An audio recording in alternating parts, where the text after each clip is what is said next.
आइए आइए गुरुजी आइए। अरे पंकज, हमने तो सुना था कि सरपंच जी ने गांव वालों का इस रास्ते से आना जाना बंद कर दिया है। तो हम जैसे आम लोगों के लिए ना सर, रक्षक बाबा की कहानी सुनाने वाले महाअनुभव के लिए थोड़े ही सर। अरे हाँ, ये बात तो है। मुझे सब समझ में आ रहा है कि तुम दोनों के बीच में क्या खिचड़ी पक रही है। अब असली कातिल नहीं पकड़ पाए तो अपना उल्लू सीधा करने के लिए मेरे पीछे पड़े हो।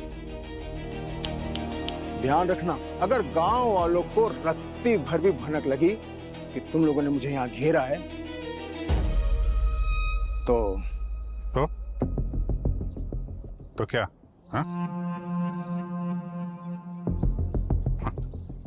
अरे मुझे लगता है कि गांव वालों को यहाँ बुला ही लेना चाहिए। मुझे ये जानने में बड़ी दिलचस्पी हो रही है कि जब उन लोगों को पता चलेगा कि गुरुजी उनको धोखा दे रहे हैं, उनके घर में काला धन पड़ा हुआ है, उनके घर में प्रॉपर्टी के पेपर पड़े हुए हैं, तो वो लोग कैसे रिएक्ट करेंगे? रक्षक बाबा की कहानी से सबसे ज्यादा तुम्हें फायदा हो रहा है राकेश नंदन उर्फ गुरुजी। इतना कि तुमने दुबई में भी घर खरीद लिया और अपने बच्चों को वहां पे सेटल कर दिया है? फिर शहर से 3 लड़के आए जिन्होंने तुम्हारी इस मनगढ़ंत कहानियों को चुनौती दी, और तुम्हें लगा कि इसके पहले गांव वालों का डर खत्म हो जाए, तुमने उन्हें रास्ते से हटा दिया। ऐसा है कि इस देश में लोगों को तर्क वितर्क से नहीं, डर से बांध कर रखना होता है। एक ऐसा डर कोई अनहोनी ना हो जाए, समझे? और जो उस डर को दूर कर दे वो गांव वालों का विश्वास पात्र बन जाता है। और रही बात पैसा कमाने की, तो हाँ,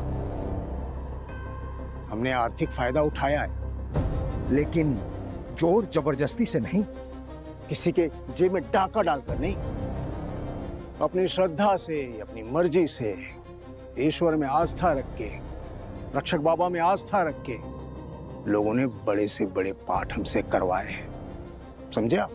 और रही बात जो आप लोगों ने देखा, वो हमारा मुनीम है और दिन भर के पैसों का हिसाब किताब देने हमें वो यहाँ आता है, क्योंकि ये सुनसान सुरक्षित सड़क है।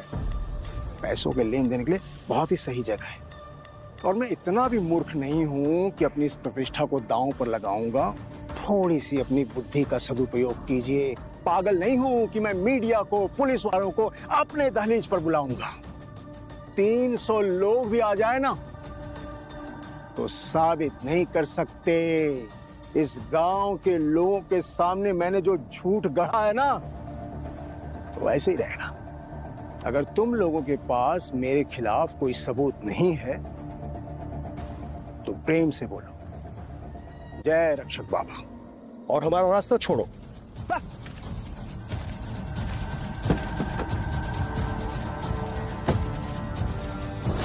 वैसे अभिजीत, उस पाखंडी गुरु की बातों में दम है, सही कह रहा है वो। पहले एक कहानी आती है कि गुरुजी की अनुमति लो, अगर अनुमति मिले तो ठीक, अगर ना मिले